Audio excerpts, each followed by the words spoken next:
Ko es gribētu, lai tu izdari nobeidzot šo gadu? Lai tu atrod vietu, atrod laiciņu. Kad tu tā apzināti saki, kungs, karjera ir svarīga. Karjera ir svarīga. Absolūti svarīga. Tev vajag paēdināt savu ģimeni, tev vajag kaut kādu jumtu virs galvas. Cilvēks nevar vienkārši iziet ārā, tepat padzīvot kaut kur un tā atnāk nākamā svētdiena. Viņam kaut kur visu to nedēļu jādzīvo, kaut kas jāēd, viņam bērni jāuztur, viņam visas lietas. Tas ir svarīgs. Bet tu saki, kungs, bet tu esi man svarīgāks. Un tad ir tās personīgās lietas, veselības lietas, tās tavs, kas ar tevi notiks. Ja nu rītā pasauli grūs, ko tu ēdīsi, kur tu dzīvos, kā tu paliksi? Kungs, kas būs ar mani?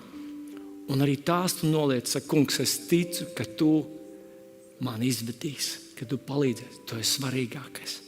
Kungs, es gribu iet šajā jaunajā gadā ar šo pilnu apziņu. Es izvēlos Jēzu pāri visam.